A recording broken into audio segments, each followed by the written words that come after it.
quand j'entends les discours, oui, toi-même tu rentres quand il faut rentrer, c'est vous la jeunesse, rentrer développer le pays. Je dis tout ça c'est bien, mais ta bouche qui est en train de me dire de rentrer là, quand ça va mal aller, est-ce que tu seras là pour m'aider?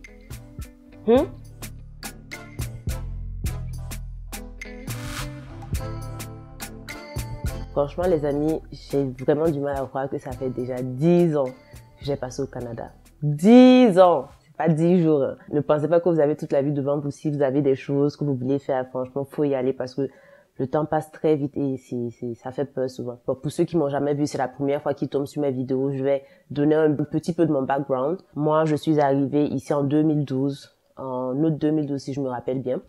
Et je suis venue ici dans l'intention d'effectuer mes études. Donc, je suis allée à l'université Laval, plus précisément. J'ai effectué ce qu'on appelle un baccalauréat en finance. Et ensuite, je me suis retrouvée à Toronto. Fait que j'ai débuté ma carrière en finance à Toronto. Aujourd'hui, en 2022, à l'heure où je tourne la vidéo, je suis de retour à Québec. Mais je vous dirais que j'ai passé 10 ans au Canada, mais la moitié au Québec et la moitié en Ontario. Au Québec, j'ai été à Gatineau, j'ai vécu à Québec, à Montréal. En Ontario, j'ai vécu à London et à Toronto. Donc, ça fait beaucoup de villes. Alors, je vais commencer par dire que grosso modo, moi j'ai eu une belle expérience ici. Je suis très reconnaissante envers ce pays-là parce qu'il a été bon pour moi. Peut-être que vous allez demander à quelqu'un d'autre va vous dire autre chose parce qu'on n'a pas tous de bonnes expériences ici au Canada. La preuve, il y a des gens qui viennent et qui retournent chez eux parce qu'ils n'aiment pas la vie ici. Moi, personnellement, je suis arrivée ici assez jeune, j'avais 19 ans. J'ai connu mes hauts et mes bas, mais c'était pas relié au pays, c'était plus relié peut-être au manque de la famille, à mes problèmes personnellement même. Le pays ne m'a pas posé de problèmes ou voilà, comme par exemple, j'ai pas vécu de racisme en disant que je suis là. En tout cas, pas en plein dans ma face. Peut-être dans mon dos. Moi, je suis certaine que j'ai été victime de discrimination, surtout quand j'étais en période de recherche d'emploi. Enfin, mon nom Faiza Congo. Enfin, c'est pas québécois, c'est pas canadien. So, je pense que ça a dû jouer. Des fois, on m'a refusé certains postes juste à cause de mon nom. Écoute, moi, je pense que ça fait partie du processus. Quand tu immigres dans un autre pays, il faut que tu t'attendes à ce qu'il y ait une discrimination naturelle, en fait, envers toi, parce que ce n'est pas chez toi. Mais sinon, on dit, du racisme hardcore et tout, comme les gens le décrivent souvent, moi, personnellement, je l'ai jamais vécu. Mon avis par rapport au Canada, moi, je trouve que c'est un bon pays pour immigrer. Particulièrement si vous recherchez la stabilité, vous cherchez un endroit assez sécuritaire pour une vie de famille. Je le répète, ce pays-là est vraiment sécuritaire. Après, c'est vrai que je l'ai vécu qu'en Ontario et qu'au Québec. J'ai pas vécu dans l'Ouest canadien. Mais moi, j'assume que c'est partout comme ça, en fait. C'est juste l'esprit canadien. Pour vous dire à quel point les gens se sentent en sécurité ici, c'est que ils sortent, ils barrent même pas la porte de chez eux. C'est très très très courant, très commun de voir que les gens sortent de leurs appartements, sortent de leur maison, ils ferment pas la porte parce que bon, on sait que qui va venir rentrer en fait. Après, je ne dis pas qu'il y a pas de crime, enfin, on le sait tous, le crime, il y en a partout, mais le Canada comparé à d'autres pays, franchement, c'est très sécuritaire. Comme tu vas pas sortir sur la rue et puis quelqu'un va venir te menacer avec un couteau pour prendre tes affaires. C'est pas fréquent. Donc, côté sécurité, vraiment au top. Le pays est bon. Le pays aussi offre une bonne qualité de vie. Il y a plein d'opportunités d'emploi, surtout en ce moment. Surtout en ce moment, ils sont vraiment en demande. Genre, il y a personne, en fait. Partout où tu pars, dans les centres commerciaux, nanana, ils sont tout le temps en recherche de gens. J'ai deux petites sœurs ici, et la dernière qui vient d'arriver, en fait, elle travaille dans une maison de résidence pour personnes âgées, et elle est tellement bien payée. Et genre, moi, je lui disais, écoute, quand moi je suis arrivée ici en 2012, là, même boulot au McDo, on voulait pas m'engager. C'était tellement compliqué pour les immigrants, en fait, de trouver même des petits boulots au McDo, machin, parce que les gens voulaient juste, pardon, t'étais obligé de mentir sur ton CV, inventer des trucs, t'inventer toute une vie pour qu'on te donne même la chance d'avoir une entrevue. Et en plus, le salaire au Québec, le salaire minimum, c'était 10,45 quand moi je venais d'arriver. 10,45. On va aller où avec ça? Je sais pas, je pense qu'ils ont augmenté le salaire minimum. Maintenant, je pense qu'il est à 14 points quelque chose, je sais plus. Mais pour te dire, nous, on a quand même assez galéré quand on venait d'arriver au Canada. Et encore là, quand moi je suis arrivée, le Canada recevait déjà pas mal d'immigrants. Donc j'imagine les tontons qui sont arrivés bien avant moi, 10 ans avant moi, comment c'était. Donc, en ce moment, il y a beaucoup d'opportunités d'emploi. Je sais pas si vous êtes au courant, mais je pense qu'en 2024, ils vont casser le prix, les frais de scolarité pour les étudiants étrangers. Et maintenant, les étudiants étrangers vont payer le même prix que les étudiants québécois. Mais c'est pas dans tous les domaines, hein, c'est dans des domaines spécifiques où j'imagine qu'il y a vraiment, vraiment beaucoup de demandes de la part des employeurs, des recruteurs. Les domaines qui me sont restés en tête, il y avait le génie, il y avait, je pense, les technologies de l'information, il y avait, le milieu médical, on le sait tous. Le milieu médical, ici, il n'y a pas assez de docteurs, on se cherche pas un docteur de famille, même c'est des problèmes, on te met sur la liste d'attente, tu vas attendre pendant des années. C'est-à-dire, c'est vraiment un problème ici. On manque d'éducateurs aussi. Je pense que ça, c'était sur la liste. En tout cas, je vais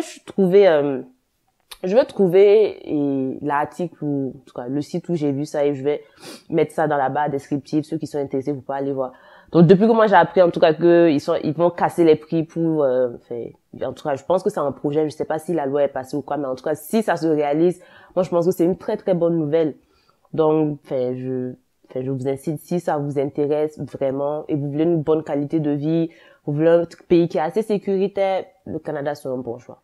Moi, je vous dirais la seule chose qui potentiellement va me faire fuir du Canada, c'est le froid. Je pense que personne ne peut comprendre à quel point le froid est pénible jusqu'à ce qu'il arrive au Canada et qu'il vive l'hiver, en fait.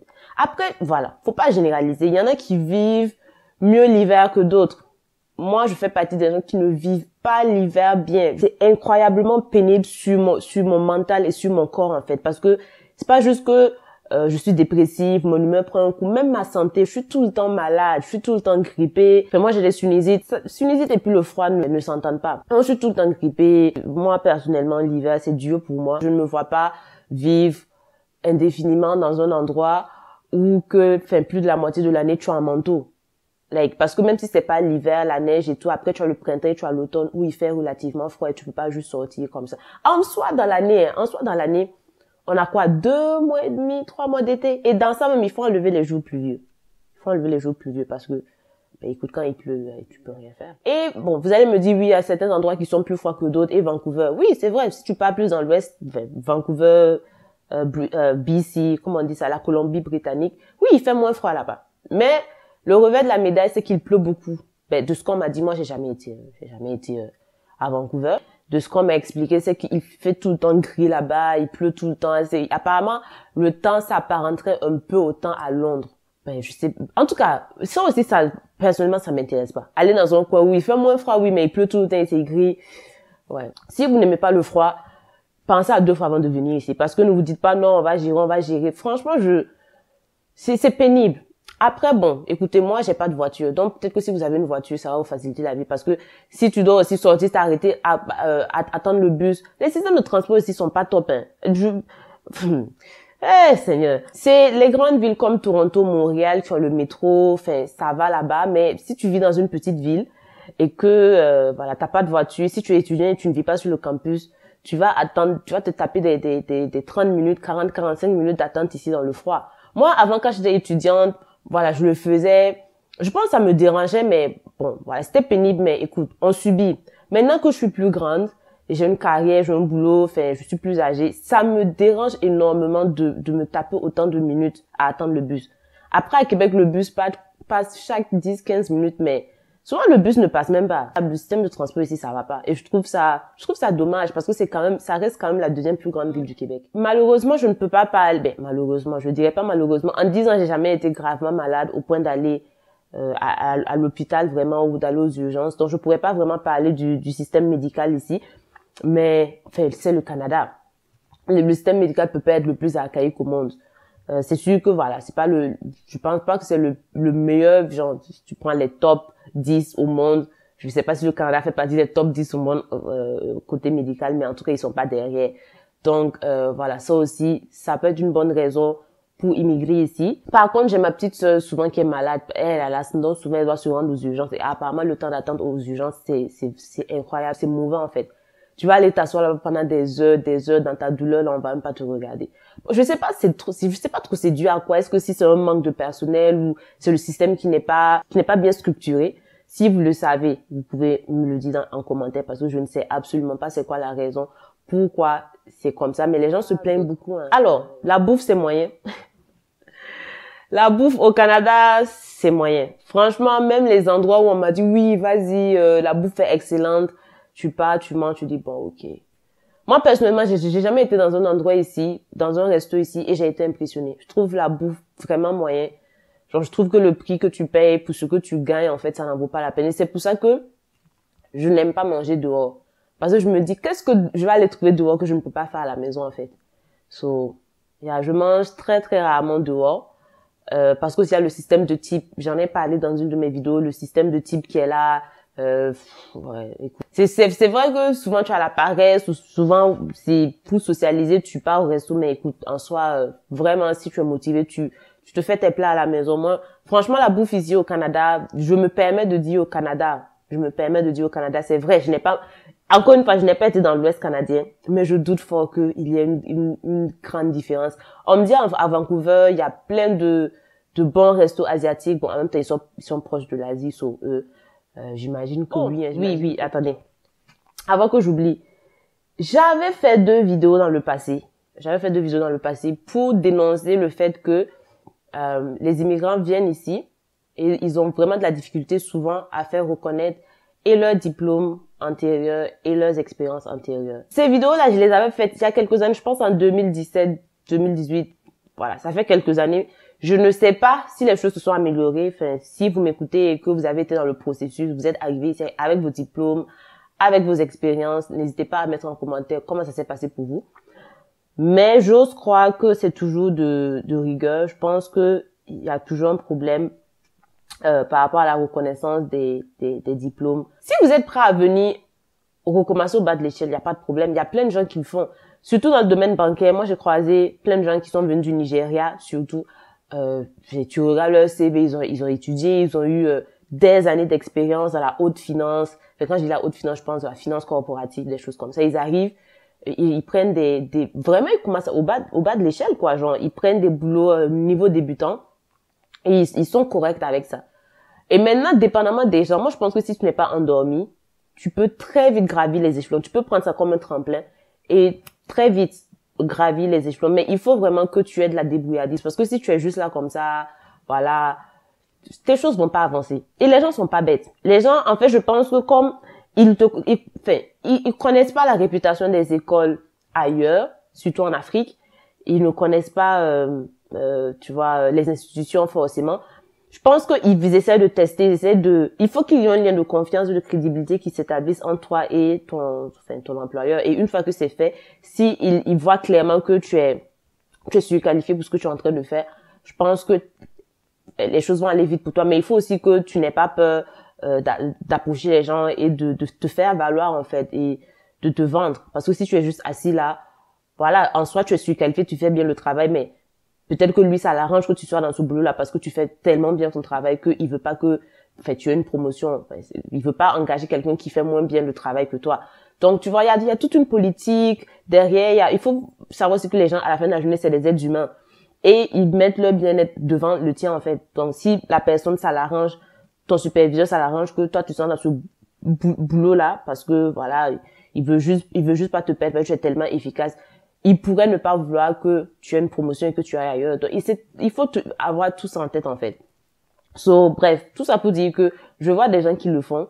Mais si vous savez que ça va vous déranger vraiment, de recommencer au bas de l'échelle, il faut prendre le temps de faire votre due diligence. Mais je pense que vous le savez déjà. Je pense que vous n'allez pas, les gens ne se lèvent pas juste venir, bam, venir s'asseoir ici comme ça sans avoir fait leur recherche. Et je pense la dernière chose que j'aimerais ajouter et qui est vraiment, ça, je dirais que c'est vraiment moi, mon ressenti. Et voilà, peut-être que les autres immigrants ici ne ressentent pas la même chose. Mais moi, j'ai l'impression que si tu décides d'immigrer au Canada, que ce soit au Canada ou que ce soit ailleurs, au moment où tu quittes ton pays, que tu pars ailleurs, tu auras en permanence ce sentiment de non-appartenance là. Pas que ça t'empêche de bien vivre, hein. Tu peux avoir une bonne vie avec, mais tu vas te sentir un peu comme une fraude. Je pourrais vivre toute ma vie ici et je vais jamais sentir que le Canada c'est mon pays. Peu importe, même que j'ai la citoyenneté, que j'ai des enfants canadiens, tout ce que tu veux, même si mon conjoint il est canadien, ça sera un sentiment qui sera là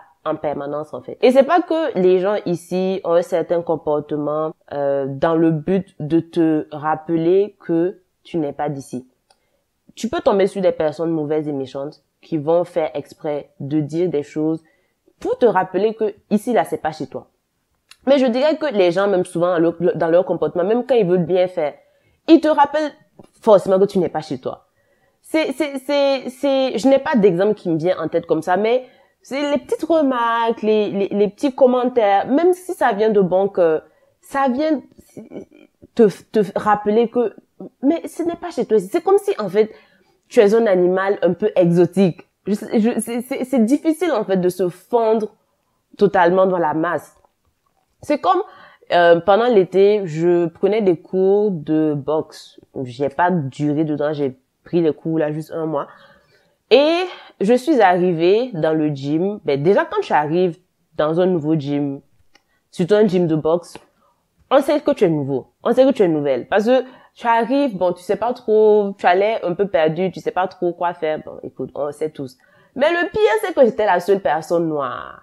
Et on n'est pas beaucoup les femmes dans les gyms ça c'est un gym de boxe mixte. C'était pas typiquement pour les femmes.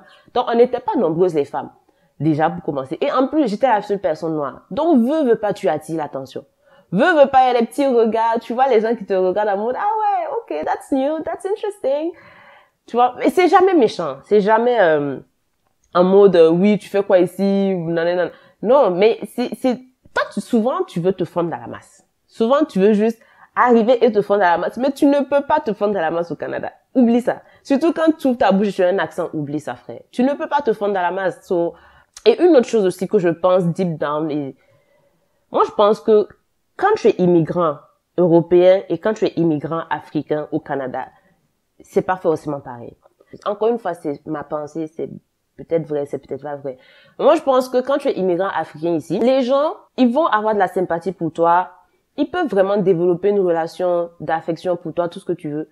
Mais ils vont pas te respecter. Tant et aussi longtemps que l'Afrique aura l'image qu'elle a, c'est-à-dire l'Afrique qui demande, l'Afrique qui est pauvre, l'Afrique qui est tout le temps là, qui attend qu'on vienne à sa rescousse. Les Africains ne seront jamais respectés, peu importe où ils vont dans le monde. C'est ma croyance, et voilà. Écoutez, il y a des gens qui décident de retourner chez eux parce que, justement, je pense, c'est un peu lié à tout ce que je viens de dire. Ils veulent contribuer au changement au pays ou parce que ils veulent juste être parmi leurs semblables, ce qui est tout à fait normal.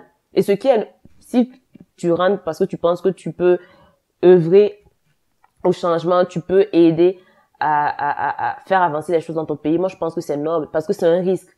C'est un risque. Le pays peut être ingrat. Le pays peut être, on le sait tous. Il y a aucune garantie que tu vas rentrer là. Même avec toutes les bonnes intentions du monde, il y a aucune garantie que tu vas rentrer et les choses vont bien aller pour toi. Il y a aucune garantie. Et tu peux rentrer être déçu. Et donc, quand j'entends les discours, oui, toi-même tu rentres quand il faut rentrer, c'est vous la jeunesse, rentrer développer le pays. Je dis, tout ça c'est bien, mais ta bouche qui est en train de me dire de rentrer là, quand ça va mal aller, est-ce que tu seras là pour m'aider? Je pense que c'est une décision qui doit être faite vraiment en toute connaissance de cause en fait. Faut pas.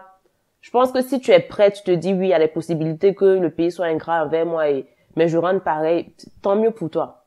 Mais sinon, moi je ne peux pas blâmer quelqu'un qui est parti au Canada ou en Occident, qui a eu une bonne qualité de vie et qui refuse de rentrer chez lui. Ben, il est là ou elle est là avec sa famille et elle se dit ouais écoute, le pays c'est fini. So, chacun sa décision. Comme j'ai dit au début, 10 ans ici, plus de bonnes choses que de mauvaises choses. Est-ce que je pense vivre ici toute ma vie? Bonne question. Comme je vous ai dit tantôt, le froid vraiment, c'est difficile pour moi. Et c'est la seule chose qui pourrait me faire partir du pays. Je pourrais faire des compromis et rester si je trouve l'amour. Parce que c'est vraiment ça qui me manque dans ma vie en ce moment, parce que je suis accomplie à tous les niveaux et c'est juste ça qui me manque.